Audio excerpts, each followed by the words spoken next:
Welcome to the Dice Tower's series of top 10 lists from the tabletop gaming world. Your hosts are Tom Vasel, Sam Healey, and Zee Garcia. Today's topic is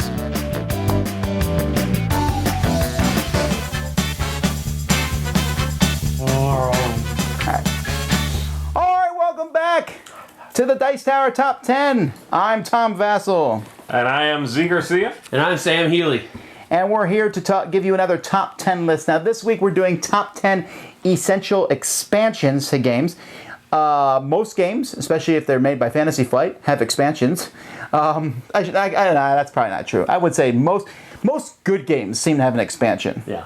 If they're popular, they Yeah, I don't know if I would equate good with popular, but if they're popular enough. If they're popular, the train keeps going. Most popular, or even Euro, I was going to say non-Euro games, but a lot of Euro games have expansions too. Jumped on that, yeah. If you win an award, you're going to have an expansion. Or 7. And some people plan games where they have expansions already planned. You mentioned 7, and we'll get to that as time goes by. But Clue! do you think, though, how many... on my list, I did top 10 expansions that I never played without these expansions. But is there any expansion that you think is absolutely critical, that the base game was horrible before the expansion? I mean, is there? I mean, maybe some of the ones on your list are that way. No, I have one which in which the expansion does fix some balancing issues, and I'll mention that when it comes up. But no. I mean, the base game had to be good for you to want to get the expansion and play the expansion, and then you felt, man, this should have been in the game. Yeah. This is great. Now I'm playing with this, and I feel that same way. My top 10 is going to be that games that I will 99% of the time throw in the expansion. Right, yeah. That's kind of where I was. I made my list based upon, if you're going to go buy this game, while you're buying that game, buy this too. To where, you don't have to play it together for the first time, but the expansion kind of completes the game a little bit. Makes it a little bit more of a rounded off experience, so to speak. So, Yeah, absolutely. All right. Well, are we ready? We are ready. To number 10. Let's go. Number 10. All right. My number 10 here is Hive. This is a Hive Carbon, the black and white one. But Hive had a couple of pieces that came out after the original set came out, the Mosquito and then the Ladybug, if I'm not mistaken. And the reason I'm showing this one is because they are included in this off the bat. And I had Hive, I have it actually, and then instead of having to buy those two pieces, they were so expensive, I just bought this again. But I think those pieces are, once you've played with them, there's no reason to ever not play with them. They should just be right in there, and they are now. If you get this one, the Hive Carbon, but if you like the game, I think you need to get them, and the reason is because it opens up the strategy a little bit. You can, it takes away the locked-in feel that you tend to get sometimes when you're playing the game, and you start to puzzle it out, you start to figure it out. You throw in, especially the Mosquito, who can copy the power of anybody it's next to. The pieces all have their own powers. And then it opens up the game. You know what I mean? It gives you a whole new layer of strategy that now you can find yourself being surprised in this game again. And I think that's important. So you're essentially saying it makes the game fun? It makes the game more fun. No, the game is fun, but it's puzzly. It's not. It's a heady game. I think it's a fun game. But it is heady, and I think the Mosquito, again, allows you to sort of catch yourself going, oh man, I missed that. Yeah. Good move. You know what I mean? And I like that. Well, here's what we're going to do. Each time one of us gives this, the other two are either going to agree that it's a basically essential expansion, disagree, say I have no knowledge of the subject, or the original game was so horrible that no expansion would fix it. And I will raspberry on those. Well, actually, I don't... Hive is not for me. I have to be fair here. It's not my style. I have no knowledge of this one because I don't like Hive. Mm-hmm. I enjoy the game, but I don't like the game.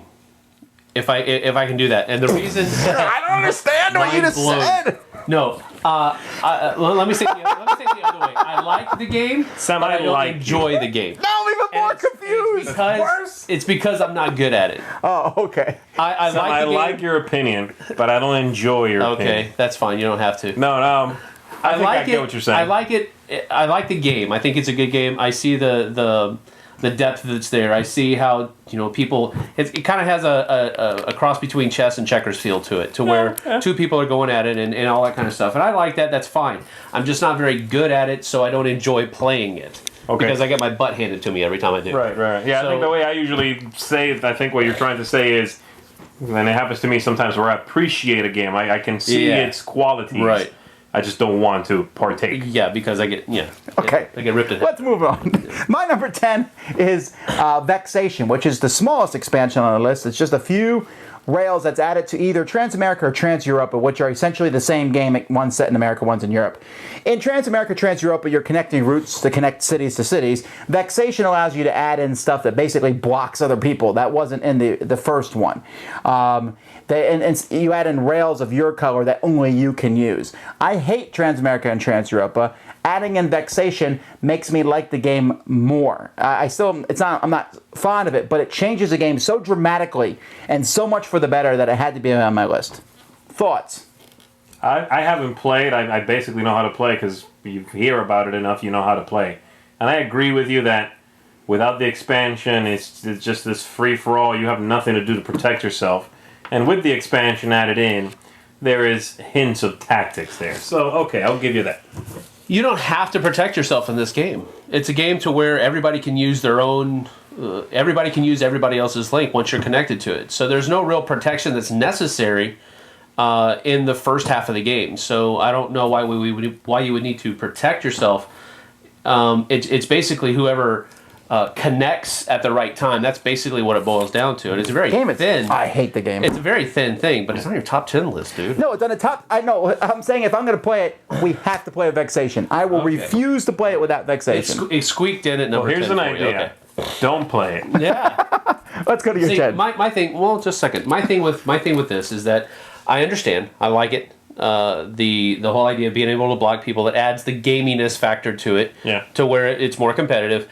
But usually when I'm using this game, it's more for teaching people, like for example, I use this a lot in my ESL classes in Korea, to where I was trying to teach them geography. This city is over here, this city is over here, and that type of thing. So I didn't want that other extra level of contention with it. So that's why I didn't like the Vexation thing. But I like it when I'm playing with gamers. All right, my number 10 is for this game right here, Shadows over Camelot. Great game! It is the Merlin's Company expansion. Now, the reason I say that it's necessary is because this game has gotten a lot of bad buzz of it being too puzzle-ish, too easy to figure out. And it's actually we actually made that on our but then we got our rear ends handed to us time and time again. So the idea here is that Merlin's Company pretty much blows that whole idea of this game being easy to figure out in the water. It completely raises the level of difficulty to where you are not assured a win if you do your certain things. Some of those witch cards can just completely rip you to shreds if they come up at the wrong time. And so that's why I think it's an essential thing if you think this is too easy. If you've gotten bored with it, you need to go out and get Merlin's Company and start using it. It'll completely change the game for you. Do you agree? I agree with that last bit, if you think it's too easy. See, I like the game a lot, and I do have the expansion myself, but I don't think the game's easy. Neither do I. I just know that there's a lot of people out there that for example, the travel cards, every time you travel, you might not even travel. That's rough. Yeah. And I thought that was too much. It was too much. I didn't enjoy that. I didn't enjoy the whole moving Merlin around. I just felt it was fiddly. I liked the 8th player. I think that part's great. Mm-hmm. And the alternate and characters. Having possible 2 traders. The alternate characters. But I disagree on this one mildly. That's okay. Moving on.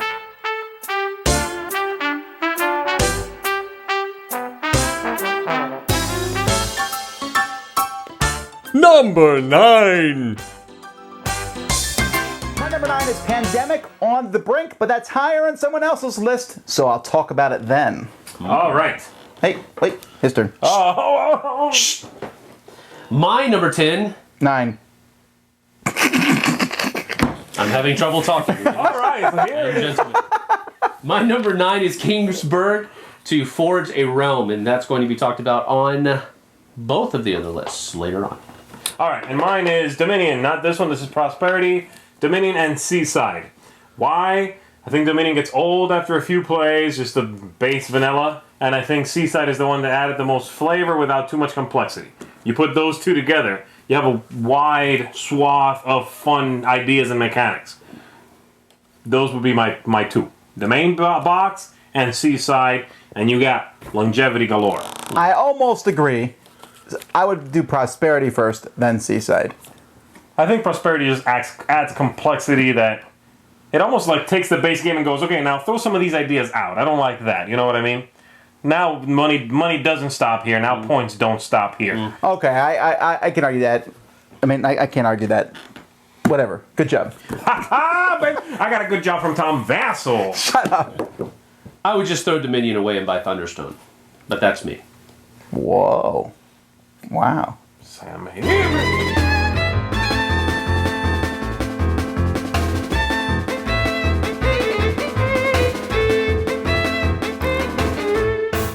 Number 8. Number 8 for me is First and Goal, which is a fast two-player football game designed by Stephen Glenn.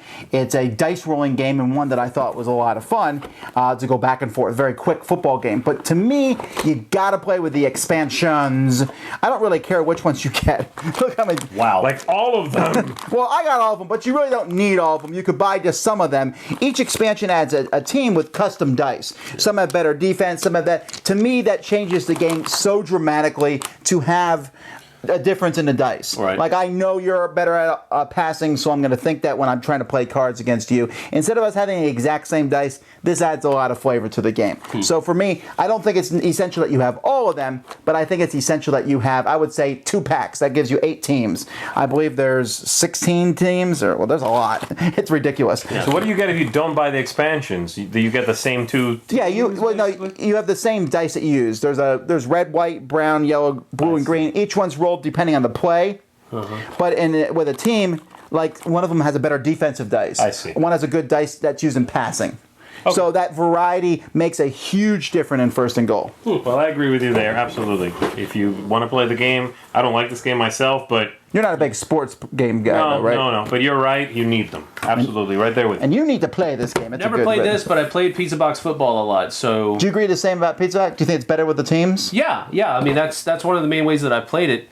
Is with the teams, so I guess this would be along the same vein. Yeah, I just think that a game that when you're playing each other, generic, if you add something to it that kind of spices up each side, that changes it a lot for me. Cool. Race powers. Yeah, that's it, exactly. All right, my number 8 here is Mr. Jack, and the expansion, I think it's just called Mr. Jack Expansion, has characters, new characters. Clever. The main thing. The way the game, the original game works is in every game you have every character. And they're all laid out on the board already. If you add the expansion, and some characters might be in, some characters might be out, and it just, the longevity shoots through the roof at that point, because the game's really puzzly, and that blows the doors wide open, you know? Because then you cannot puzzle that out quite the same anymore. Now there's new powers to deal with, new movement abilities. Excellent. If you like the game, you need the expansion. I don't like the game. Will the expansion make me like it? No. Okay. I didn't really care for it either. 2-1! Sorry. You're off the show. And you, sir? All right.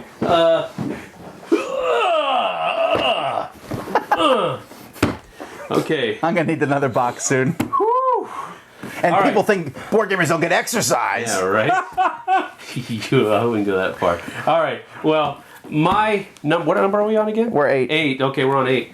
My number 8 is Mage Wars, the Force Master and Warlord expansion. Now, the reason I think it's an essential thing, it's kind of a personal reason, and really some of you probably aren't going to even agree with it, and you're going to call me stupid anyway. That's fine. Yes. Doesn't hurt me at all. Do it. But the game came with a character that I'm never going to play. And that's the Warlock. And it's for personal reasons that I'm not going to use him. Essentially, it's too dark. Yes. Yeah, for my taste, it's just too much. It's too far down that path, so I'm just not going to use it ever. So the Force Master and Warlord expansion replaced that one guy that I'm never going to use. So for me, it was essential in that way because it replaced part of the game, I guess. Maybe if you want to say it, for my personal taste, it was broken because I'm never going to use it. Well, you could still play the game. I mean, there was three guys in it. You could go back and forth between us. But, I mean, so now you're saying there's 5. Right. Okay. So it helped make the game a little bit more diverse for me. To where I'm not stuck with just 3 guys. Now I've got 5. Yeah, it's in that category that doesn't change anything, just adds more of the good stuff. Right. All right.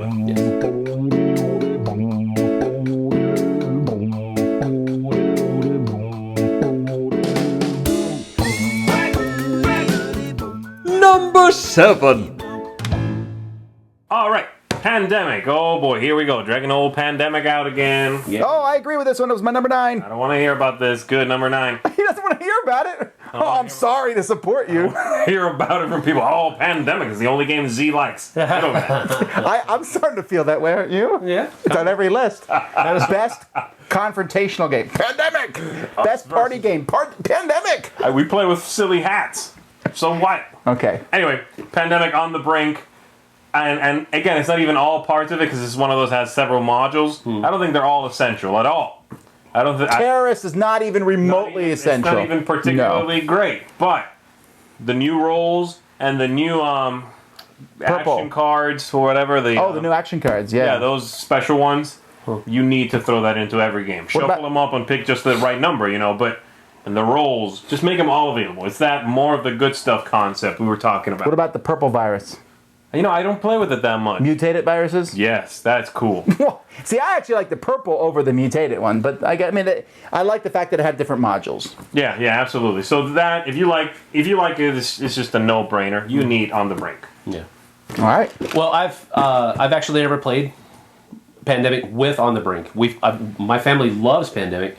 I just haven't pulled the trigger on. Well, you might as well wait at this point because they're redoing That's everything. One of the reasons why is because when I got around to actually saying, I need to pick up that, boom, they came out. It's kind of essential. We don't know yet. All right, what do you got for us? Okay, my number 7 is Twilight Imperium 3. Okay, now speaking of surprises, this is the same as your Pandemic. Every time I I've never talked about TI3. I'm gonna ring that bell, baby.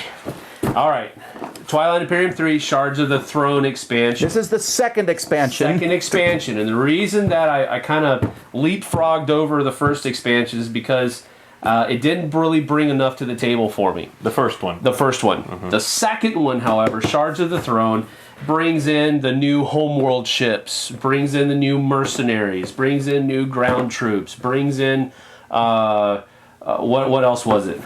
There was new races, new alien races. There was political intrigue in this one. Political characters. I mean, this took Twilight Imperium 3 to the next level. I mean, it was like, in my book, top rung, and now it's like out of reach. You gotta get this if you have Twilight Imperium 3, baby. We will allow Sam to expound on this because today is Sam's birthday. Happy birthday! Happy birthday, Sam, baby! Should have made him wear a party hat. No hate for Sam on this thread. That's right. You can only say positive things. Yes. All right. I kind of agree. I like the first expansion. Almost saying, but man, those flagships are pretty rocking. My number 7 is Descent Road to Legend. Now, if Descent 2 did not exist, this would be my number 1 expansion because this so changed the game from this big game that took 8 hours to play. I loved it, but no one ever wanted to play it. And you also kind of walked into the dungeon like hobbling, and by the time you came out, you could take Superman on. Each dungeon. In this one, you get a little better from each, and there's all these mini dungeons, and you could also. It was the first game I know of where it made it so simple to save your game. Mm-hmm.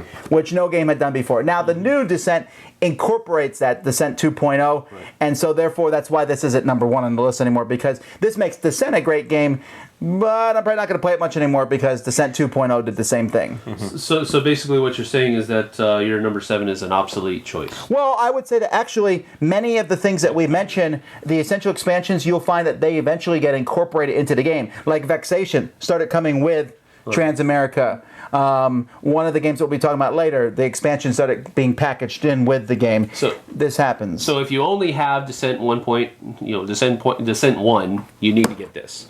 If you have Descent 2.0, you maybe. Yeah, it is kind of obsolete, but I wanted to bring it out because historically I thought it was a great expansion. Oh yeah, it is a great expansion, absolutely.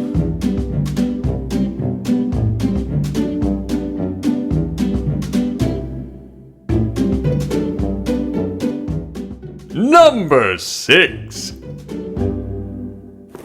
My next one is the Puerto Rico expansion. Now I'm showing you here the limited anniversary edition, which actually comes with the expansion in it. I thought Puerto Rico was a fine game. It's a game that's gotten a lot of buzz over the years. When I first played it, though, I realized that there was a lot of samey strategies. You know, people were writing, if Hites does this, I do this. It's too easy for me. And I hate that. I hate when someone strategizes a game out. The expansion let you switch the buildings out in Puerto Rico, and that completely blew away my opinion of it because you never were sure which buildings were going to come out each turn, so you couldn't have this definitive strategy. But does it let you switch seats mid-game? Now we're talking. Am I the only person who likes this game? I like it fine. I don't think the expansion is essential, though. I do like it, and I do have the game, not this one. I will never play without the expansion. It felt...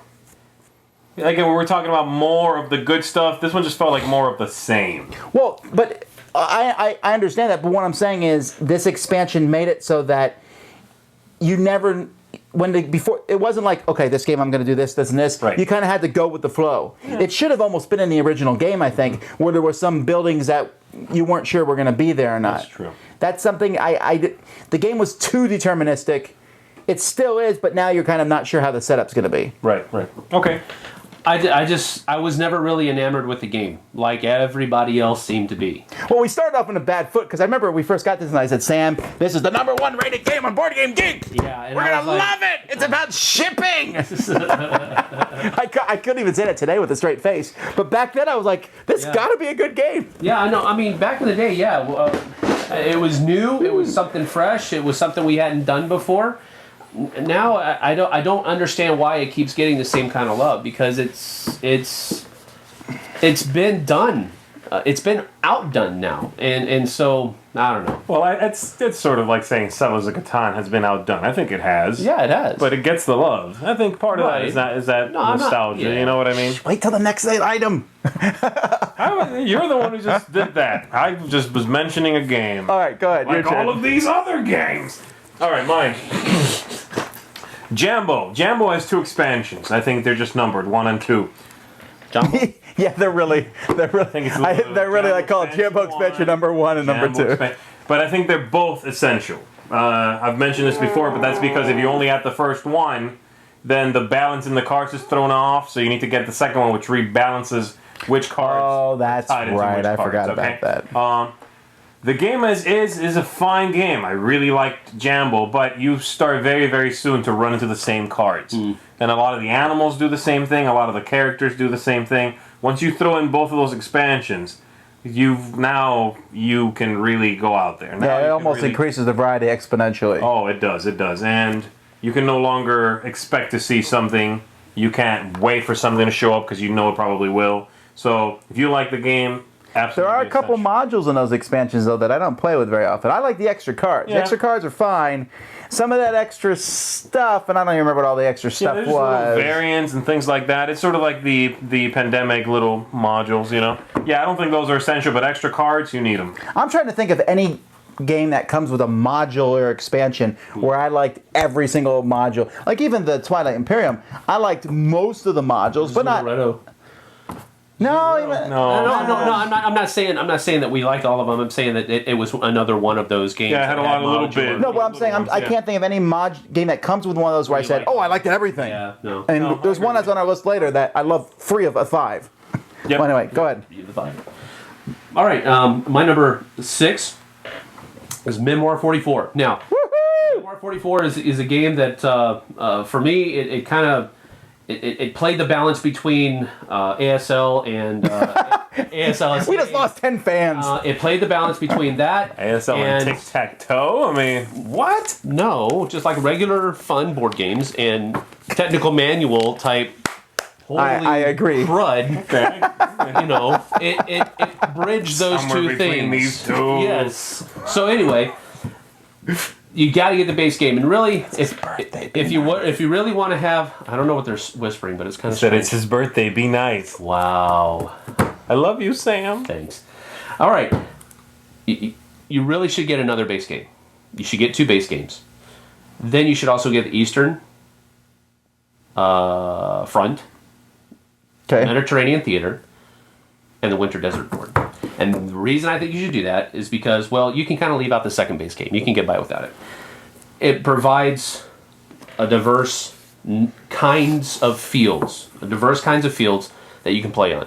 If you're just stuck with that green board, Right. it gets boring after a while. Right. I mean, why would you want to reenact a battle in the Ardennes forest, Battle of the Bulge, whatever, on a green board? It was snowing at that point. So the winter board, I guess. the winter board gave you. So I think it adds, these 3 things add so much more flavor to the game. And I'm kind of not a buff, but I'm a fan of World War II history and all that kind of stuff. And so it provided a little bit more of the picturesque thing that I was wanting for the game. The game stands on its own. It's a great game. You can stay with that. But if you really want the flavor of World War II, you got to get these 3. I almost agree. I agree on Eastern Front, hands down, easy. But I would substitute instead of Mediterranean. That's kind of a tough call. I mean, I could take the Japanese or whatever, but I would substitute the campaign book. Okay. The campaign book just added, what of that, like 50 different scenarios. Yeah, and that kind of had a little bit more of a historical thing to it, and I get that. And I have the campaign book, but I don't think the campaign book is essential. Again, we're going back to what the top 10 is supposed to be. The campaign book is one of those fringe things that you can buy. Should have been in the base game. And have fun with. I think these 3 expansions gives you the 3 different kinds of fields that you can play on, and then it also varies up the number of scenarios that you have. All right.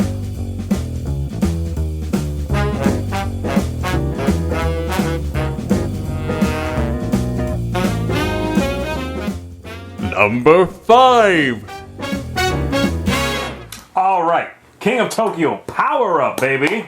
I think King of Tokyo is a fun, great game, but Power Up is, once you have it in there, you realize, oh man, this game just blew my mind. This will never be taken out now. It's easy enough to incorporate every time, even with people you're teaching right off the bat, never played a game probably. You could throw it in. And it makes all those awesome, cool monsters that as soon as you open the box, somebody goes, oh, let me have that big gorilla one. Yeah. Now that matters. Before it was like, sure, because it doesn't matter. The king They're is all the best same. now with that one. And now you have your own flavor. Your monster has its own identity. You can identify with it. Absolutely essential power up. You got to get it. Okay, now, I love King of Tokyo, and I like Power Up, but I disagree with you here. I do not think it's essential. I think it's fun, and I think it adds to the game, but if it had never been invented, I'd have been perfectly fine with King of Tokyo as was. Well, you probably say that about a lot of expansions, though. No! Have I said it yet? Well, maybe I have, but I have it in my game. This is my copy here, and I have it in there. But I wouldn't even bring it out for like a group of new players. I would play the regular game first because I think it's a good expansion. I don't know what I was looking for. It just didn't add that kazing. It was cool. The game's such a light game. I wouldn't want an expansion that now suddenly I'm thinking about 8 new things. Now look, I'm telling you, one new tactical choice, roll for hearts, and it gives you your own identity. Boom, sold. Yep. I'm telling you. I know they're coming out with at least 2 more expansions for this. I'm predicting now that either or both of those will be liked better than Power Up. I'm calling it. And I think it's probably because they might be bigger. Well, I don't know if they're big or not, but I don't know. I'm just making that up. I'm going to be the bridge here. I think that both of our fighters here have. I think both of our people here have valid points. Do I think it's essential? Maybe a little bit more on not so much, but I do say that it does definitely help the game out a little bit more, being a little bit more fun, giving each of those players the extra ability, their own flavor just a flavor for the game thing, and so it does give a little bit of flavor to it. Yeah. So if you like King of Tokyo, you're gonna really enjoy it with power up added. Can you still enjoy King of Tokyo without power up? Yes, you can. So that's where I'm kind of in the middle. But I own power up, and I think it adds a lot to the game. So I just don't feel like you need to remove it, honestly, because it's so simple to teach. Right, yeah. It's not a lot to add to the thing, so you don't have to remove it to teach it, but you can still use it and play it without I think he's agreeing with you at the end anyway. All right. Well, what's yours? Okay, well, my is Last Night on Earth Hero Pack 1. Now, the reason I say Hero Pack 1 is because it adds, I think, 3 or 4 more characters, which is cool because I like this. I like having a choice to make as far as what guys I get to play. On top of that, it also added another scenario to where it was the Hunt for Survivors scenario, which I thought was a really fun scenario. It's probably one of my favorite ones in the Last Night on Earth thing. So Hero Pack 1 is the one I think you have to get because it adds those players, the extra people that you can choose from, and then it also has a really cool scenario in it. So that's one of the ones that I think you must. So you would tell someone to go out and buy that game and get that expansion right away? Absolutely. We bow to your expertise. Mine is Settlers of Catan. Now, Settlers of Catan has a lot of expansions, including many which are not essential. Cities and Knights, not essential. Traders and Barbarians, not essential. Haven't played the newest one yet, although we will soon. Don't know. But vanilla Settlers of Catan, for me, is a little, well, vanilla, I guess. So I wanted to add a little bit to it. So I have 2 that I would play either or both. I would play with either the Seafarers expansion in its minor form. Mm-hmm. So there's some scenarios in Seafarers where like, oh, let's set up and you go exploring and take 3 hours, and no. Just the normal, because one of the things that Seafarers did is it made the sheep, the wool, you needed that to build ships for the sails, and so that kind of balanced out the different resources. Because in the original game, wool was kind of that, oh, I got 5 wool, I'll get, shut up, just keep your wool. But so I think it added a lot to it. And adding the ships and stuff, it adds a little bit of exploration to it. I also like Fishermen of Catan. It's a really tiny expansion. It came in a magazine, but it's also found as one of the things in the Traders and Barbarians. Oh, is it? Yeah, it's one of the modules in that one. It adds fishing, where you get these, when you're on the outside, you're next to these fishing ports and you draw fish tokens, which can be then traded in for cards or resources of your choice. Yeah. And I love that because it gave you another resource to the game that was a little random on how many fish you would get, but at the same time made those outside cities really worth it. I will not play without either of those 2 in, unless we're playing with some big weird scenario. Sure. Yeah, mine. Actually had like Settlers of Catan, and the Fisherman was maybe like my 11 or 12. It just barely didn't make it. But for me, it's that same thing. It balances. For me, it's Fisherman, and it balances the outside of the board, where you don't no longer feel like you have to fight for that center. If you stick to the outside and you get lucky on that roll and get the fish, you can trade them in for cards as well or other bonuses. Yeah, there's cards, resources of your choice. The board's a little more balanced now. You don't necessarily get host if you're near the outside. And not on a port. Well, this Settlers of Catan for me it falls in the same category as Puerto Rico. I'm just not enamored with it anymore. I used to say that if you're going to get into board games, that was one of the games that you had to get. You don't say that anymore. I don't say that anymore. Wow. I don't think that Settlers of Catan is a necessary part of any game arsenal from here on out. It's very close to. It gives me the same feel as a roll and move mechanic, where it's just. I mean, seriously, you can sit and you can have all of your right numbers picked and everything like that, and you just roll the dice and it never comes up. German Candyland. Oh, I have a fix for that. Yeah, sure. It's called a deck of dice. Hate deck of dice. Anyway. I would rather sit through a miserably boring game of rolling and not, at least I have that tactile of going like this.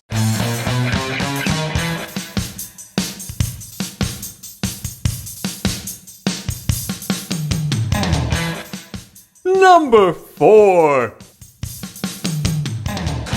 Now I'm kind of, I guess, at first I guess I was surprised, but then I remembered I don't think you've actually played the expansion for Alien Frontiers yet. I don't think I have. Factions to me, I love the Alien Frontiers, but factions giving each person their own special power and their own place to put their dice just really added a lot to the game. So much so that I think right now the 4th version of this is on Kickstarter, and their factions is like one of the rewards for it. You know, it's and you know, I think that's.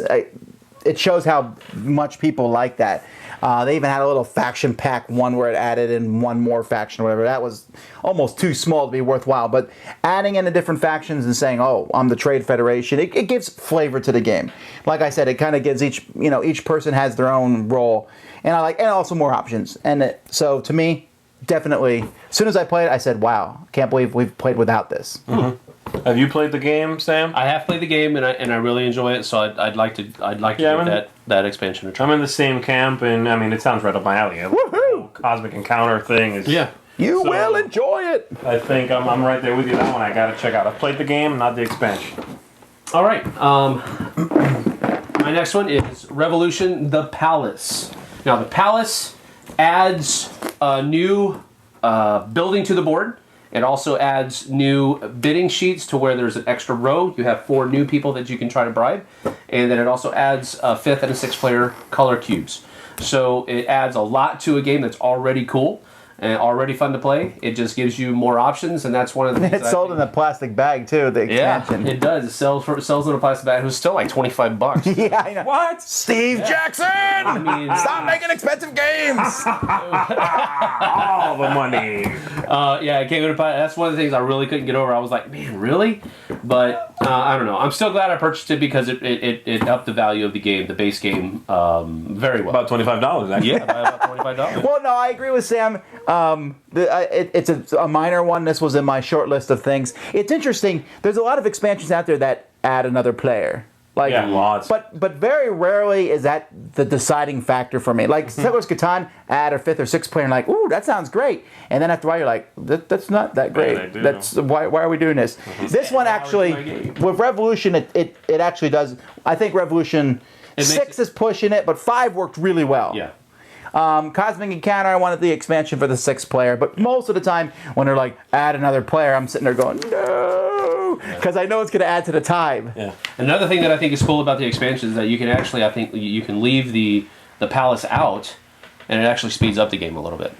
So Ooh, extra I've never players, played that. but without the palace. Because it's supposed to be played with 4 players, so if you play with 5 players on a 4-player board, Gotcha. it's going to be faster. Now, some of you out there are Steve Jackson haters, like Sam is. I'm not a Steve Jackson. I'm just kidding. But or maybe you don't like Munchkin and all that. This is just because it's a Steve Jackson box. It's a really quality game. Really. I mean, Steve Jackson actually puts out many good games, but this is, in my opinion, their best. I've been ringing this bell for I agree a with long that. It's time. probably their best, but it's not a good game. I've been ringing this bell for a long time. Ever since this came out, I've been. Yeah, that's true. Sam does like it. Show I us- don't like it, so I wouldn't play with the expansion, but... Show us your game there. All right. My game is this big thing, Mare Nostrum. You don't like this? No, go ahead. Are you seasick? Okay, Mare Nostrum is I was talking a little bit earlier about a game which I thought the expansion fixed some balance issues. This is what I was talking about. Mare Nostrum Mythology is the expansion, and there were some problems in the original. The starting factions were not quite balanced Don't out. play the Greeks. Yeah. But with the expansion, not only do you get a lot more flavor, you get that mythology flavor, you get new special cards you can purchase, which was really limited before. You could figure it out. You could just puzzle out, oh, if I get this guy, next is this thing. Now you don't have that. Now you have paths. And everything now works really smoothly. It's balanced out. The time investment that it adds is not bad. It's manageable. The game's hard to get these days, if I'm not mistaken, but... No, it's out of print. Yeah, but the expansion is essential. This is probably one of the most, quote-unquote, essential expansions. You need it for balance issues, and it just adds so much to the game. I'm going to have to try the game with the expansion. When I first played it, I thought the game was okay. It's like a Euroized combat game. Yeah. And I felt it was so fiddly. We would I got this card, this card, this card, this card, this card, and then trading. It was just such a, I don't know. But I've heard from all quarters that the mythology expansion is great. Yeah, Never it's played really it, cool. so I can't chime in. All right, you got to check it out. It's good.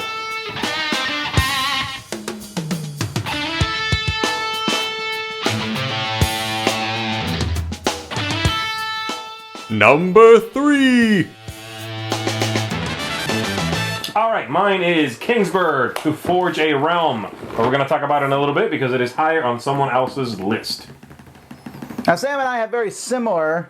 We actually picked 2 different expansions for the same game. Yeah. Okay, the game is Quarriors, and you picked, I picked Quarterfax because it added another. which was released today, by the way. Yes. What? What? Are you serious? Are you serious? Anyway, let's edit that out. Anyway. Whoa! Go! have said Hurry-us! Anyway, the reason I picked Quarterfax is because it adds another way to score in the game, and that's one of the things that I thought was kind of lacking. I enjoy the base game a lot, but the only way you can score in the base game, generally speaking, is by getting one of your guys to last around the entire table. That's the only way you can get them to score, and I thought that was kind of bad because if you get one of your weak guys out, there's no chance. Somebody else gets a bigger guy out, you're done, because they have to attack everybody. Well, now you can have, instead of just trying to keep them around in front of you, you can send them out on quests and try to help. Now, you can still be attacked on the quest, so you really kind of haven't gotten away from that, but it still adds that extra layer that wasn't in the original game. I almost agree with Sam that it's a great expansion. You're not a huge fan of Quarriors, right? No, I thought it was all right. You have to play with Quarterfax. It really changes the thing of the game. I think Sam and I both agree that the expansion boxes added a nice way to store the game. Yes. Although the original game has that now too. I picked Quarmageddon because it introduced a variant rule, which I find essential. I know Sam disagrees, where you can the die you cull has to be the die you scored, and you can buy 2 dice instead of 1. I think you don't mind to buy 2 dice. No, but you don't like the culling the die you can score. buy 2 instead of just buying 1. That's okay. I don't like having to cull the dice that you scored. Some of those dice cost so much and they're so hard to get. I know, but I just, to me, that really balanced the game out when I played it. I understand. I mean, I've played it both ways. And I'll probably continue to play it the other way, but I'll do it grudgingly, I guess. Maybe, I don't know. Well, I do agree with Sam though. Of the expansions, I mean, you honestly, that rule I just told it to you, so you can play that with any of the expansions. Right. It just came in Quarmageddon. If I was picking one expansion, it's Quarterfax by a mile. It's the other 3 aren't even close. This is by far the best expansion.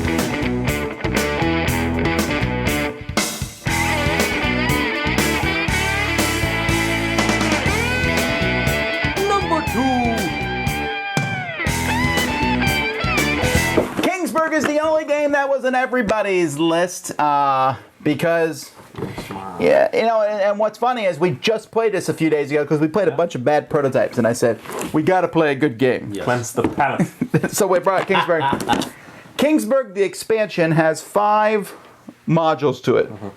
One I hate. I don't know if you guys hate it or not. It's one, instead of rolling the dice for combat, you play a chip. I've played it. I think it's okay. It takes out a rolling of a die, which Sam hates. Yeah. But I don't like it because I think combat already can be tricky enough as it is. It's deterministic. And it almost puts too much emphasis on that. Yeah. Then another thing it adds is character powers, which I can take or leave. They're good or bad. I like that. I mean, I like them, but I mean, if we don't play them, no big deal. And then it also adds an events, which again I can take or leave because they add some random weird. Those I'm not so hot on. But what I am big on, huge on, is the new boards. In the original Kingsburg, there was 5 different rows to build. Now there's 7 rows, and if you play with the second part of the expansion, you can change 1 or 2 of the rows to something that only you have, or maybe only you and one other player has. Right. Game changing. Yeah, absolutely. Yeah, it makes you now. It allows you to do your own thing now. Mm-hmm. And it also gives more paths to victory, which I thought was great. Absolutely. The new things were not overpowered. In fact, for a while, I looked at some of them saying, I don't even want to do the new stuff. Yeah. I was still doing the old stuff, and I liked that. There was no power creep that I felt was involved. Yeah, right. Easy expansion to add. I threw out the old boards. I know it's anathema. I guess I threw game pieces away because I only use the new boards. What does it matter? I think A moment of silence for game boards that are gone. I think I still have mine actually, but I never use them anymore. So it's like a revolution. Yeah. I threw out the little boards for I that guess too if I because taught it, you know what? If I taught it to somebody who hadn't played and wasn't really experienced, I would use them again, the original. just to kind of keep their options smaller. yeah, not to overwhelm. So then you don't really believe this is that essential. I think some of the I don't know if I would say it's like all the modules are essential, but the game goes from having some longevity, you know, I kind of get tired after like 10, 15 plays, to now with the modules, you can mix and match, you can take some out, put some in, you got replayability just, you know, through the roof. Yeah. All right. Well, I'm there too.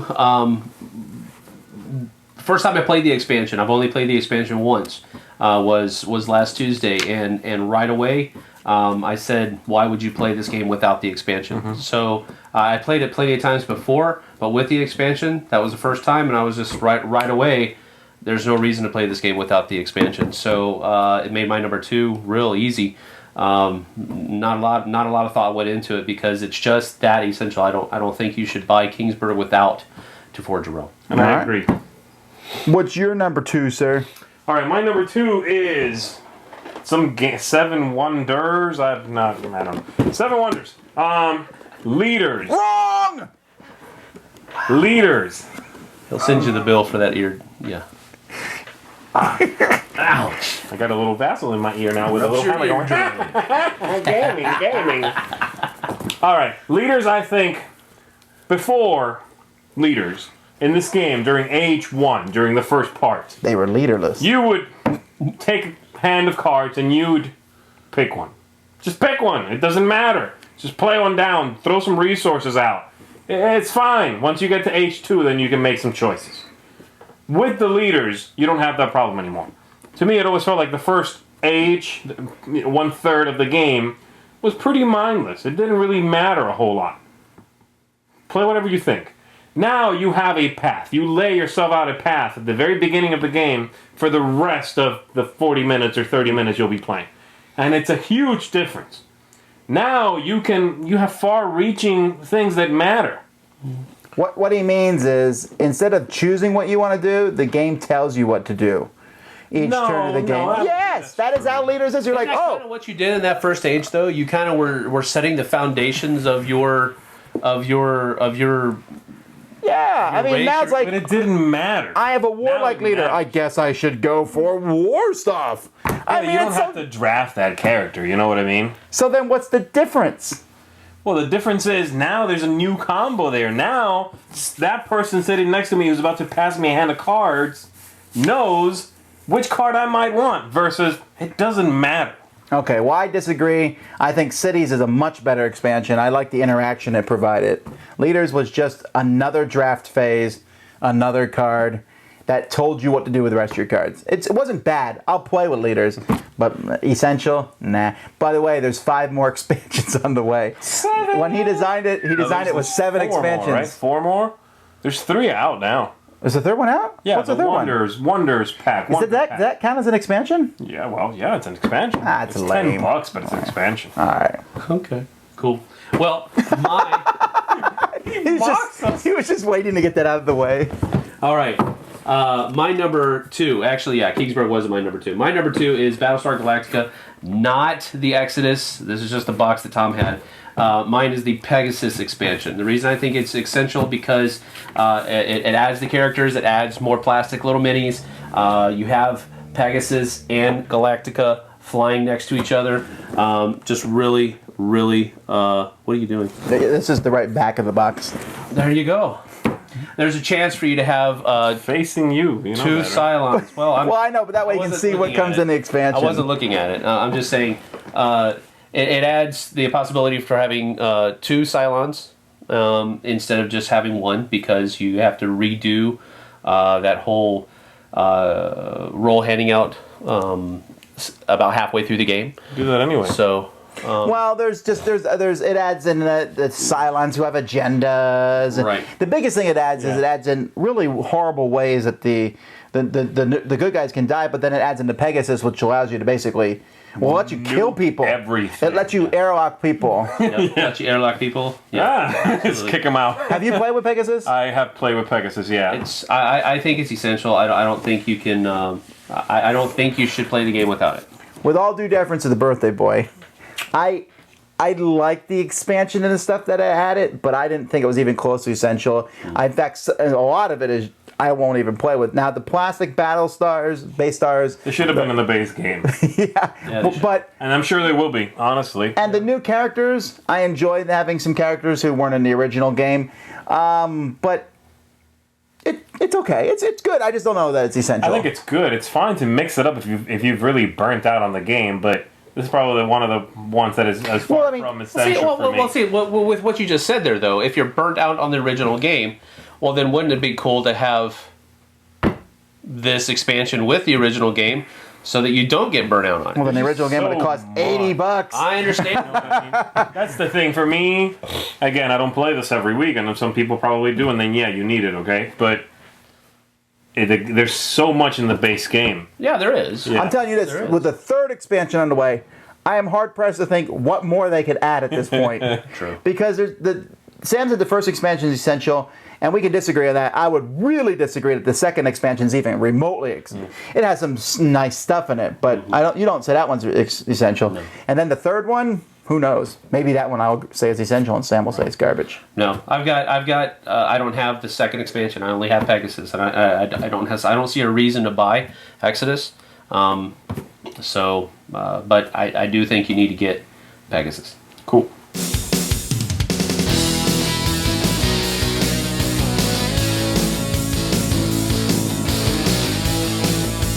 And finally, number one.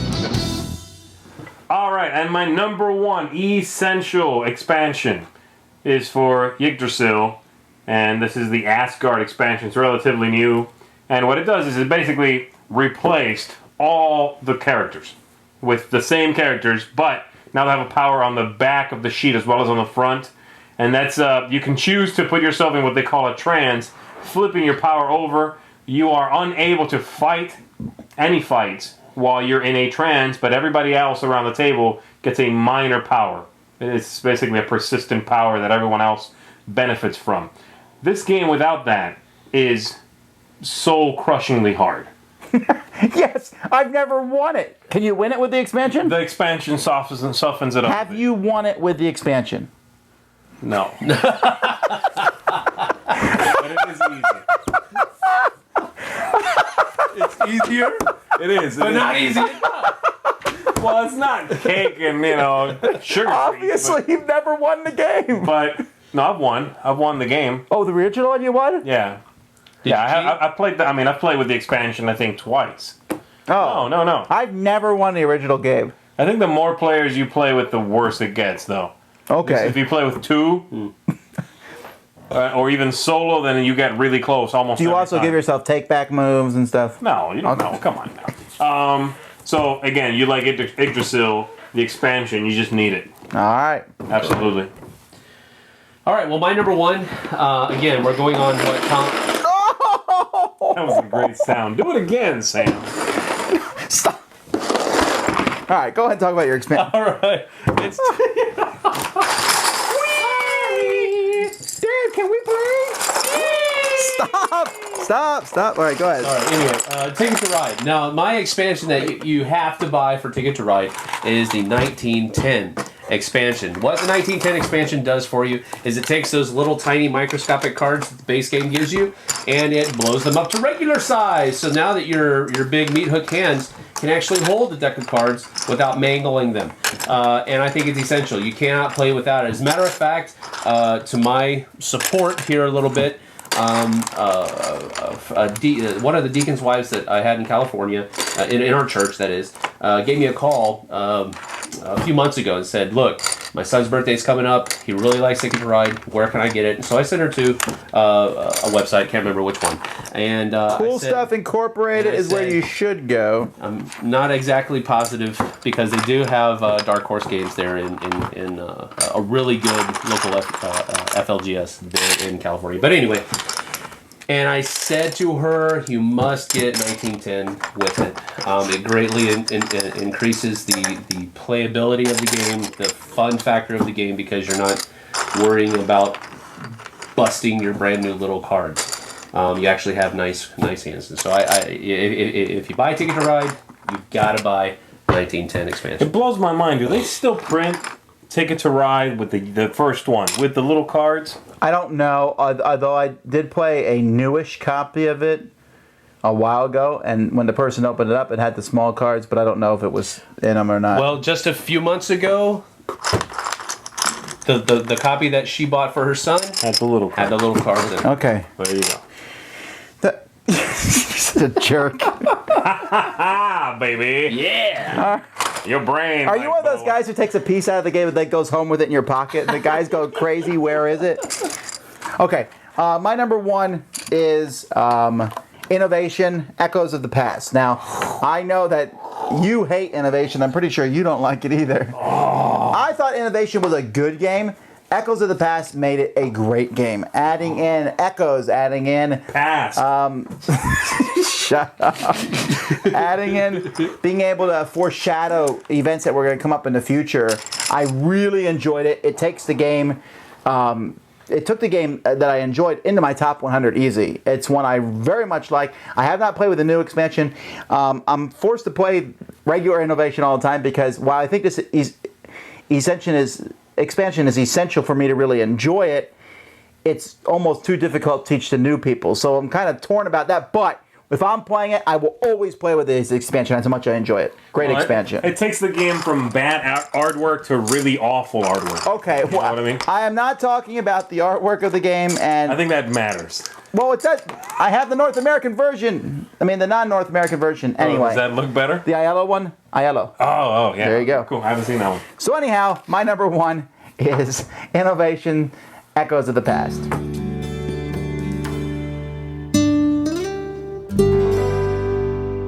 All right, man. We got through that. 38. Well, We're starting to lie with our top 10. We give mean or take. 28. Yeah, we're getting a little flexible with these. Our next one is going to be a little shorter and a little bit more to the point. We're going to top 10 tips for game designers. You're an aspiring game designer. We're going to tell you what you should and should not do. Don't mess up. Listen to what we have to say. Okay. Happy birthday to Sam! Happy birthday, man. Thank you.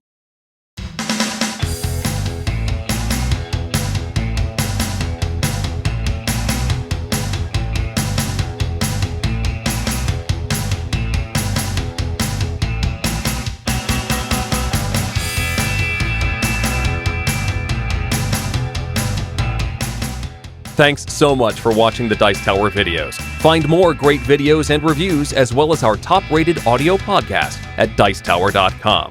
You can also find other great shows at Dicetowernetwork.com. I'm Eric Summerer, and you've been watching The Dice Tower. The Dice Tower is sponsored by Cool Stuff Inc., where you can find great games for great prices. Cool stuff in stock.